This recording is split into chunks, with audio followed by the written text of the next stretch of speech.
This, and my mom tells me that. Nah, I'm just kidding. She doesn't tell me that. So I'm going to hopefully have a few jokes for you today.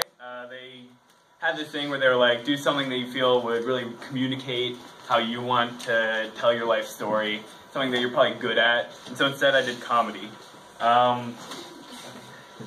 So I was wondering, I was beating myself up about this because I didn't know if I could curse in this comedy thing.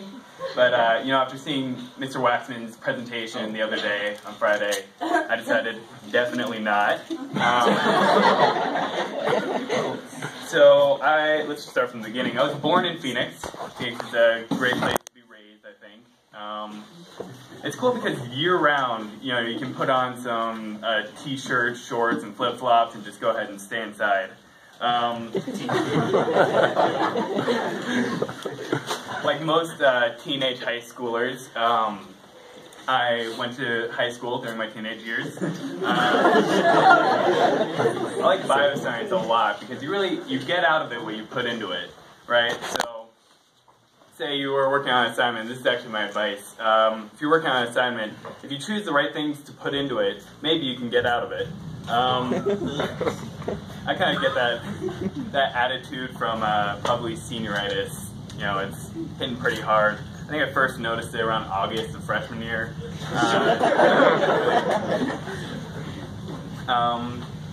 So I don't want to brag, but I was a president of a club 3 out of the 4 years that I went here. That may sound like a brag, and it definitely is.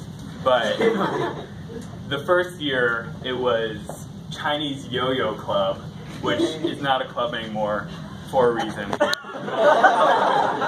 And the last 2 years, it has been Tabletop Club, where we take several hours a week, not several, 2 hours a week, and we play nerdy video games all day, and board games, and it's pretty great here. So we recently got this project to predict the future. I mean, prepare for the future, not predict it. So I've had to think about a lot of things, like how am I going to manage my finances? You know, if I have a future girlfriend, is she gonna want to do our taxes? You know, how will I know? How do I know if I want to do my taxes? Or how do I know if I'm ready to get fiscal? But I figured I might as well do something that I like a lot, and that's trying to make people laugh. Trying being the operative word. But the thing about doing, you know, stand-up comedy and comedy at all is of all the entertaining things that you can do, like, you know, you have actor and musician, all the entertainment things, comedian is easily the least sexy.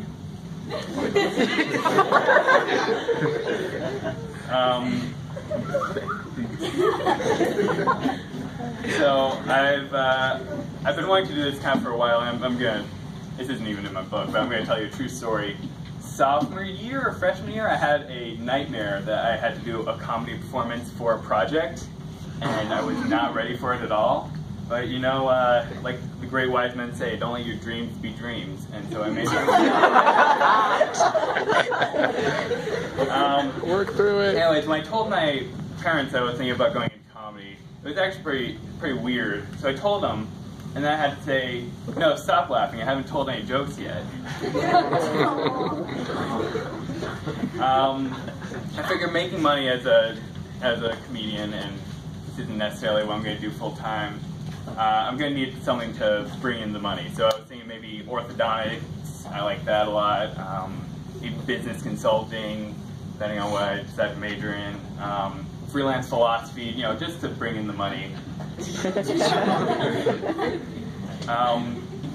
But in reality, it's probably going to be hard financially. So I'm going to have to try and cut down on some expenses, like, for instance, small expenses like stamps. If I'm going to give a letter to a friend, I'd rather give it to them personally, not because of, you know, just to show how much I care, and that is not enough to pay for stamps. I love apartment hunting for this project, because we have to find an apartment that we think is going to be good. And I always try and start out with a really optimistic view, like I could go anywhere, you know. And then an hour after scrolling down apartments.com, I find out what I've settled on, and it's the dumpster behind the Chinese restaurant. That's the thing. Wow, that was only like 5 minutes. That wasn't a joke. So I interned at the Grow House, which is down the way a little bit. You might have seen it around the corner. It's a great place to garden. But you would not believe the drama. It sounds weird, but just recently we've been dealing with E-Tech and Kenny, and everybody's been dramatic about it. There's no good guys. There's no punchline to that. It's just a bad situation. So yeah, I'm out of jokes. I